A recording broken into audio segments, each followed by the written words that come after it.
ধারণ করার বিষয়।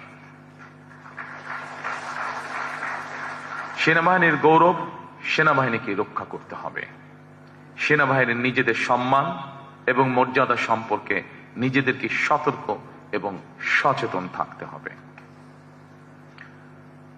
সম্মানিত উপস্থিতিবৃন্দ, আমার কথাটা হয়তো একটি ছন্দ পতন, কিন্তু আমি বিষয়টি যেভাবে বিশ্বাস করি, যেভাবে দেখি, আমি আপনাদের সামনে সেভাবেই উপস্থাপনের চেষ্টা করেছি।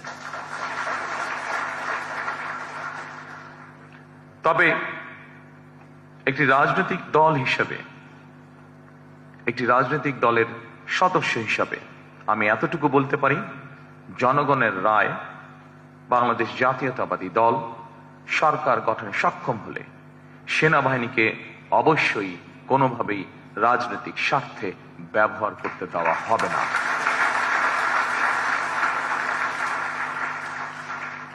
সেনাবাহিনীর গৌরব ভুলুণ্ঠিত হয় এমন কিছু বিএনপি অতীতেও করেনি, বর্তমানেও না, এবং ইনশাল্লাহ ভবিষ্যতেও বিএনপি করবে না।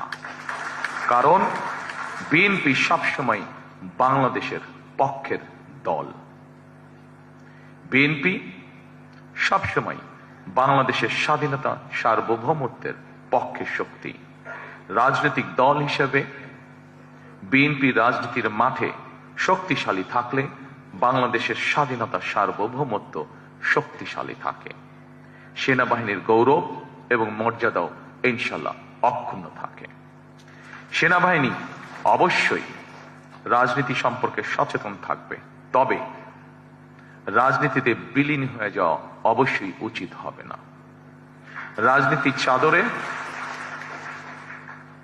রাজনীতির চাদরে যাতে পেশাদারিত্ব আচ্ছাদিত না হয়ে যায়, এ ব্যাপারে সেনাবাহিনীর প্রতিটি কর্মকর্তা এবং সদস্যকে অবশ্যই অত্যন্ত সচেতন থাকা জরুরি।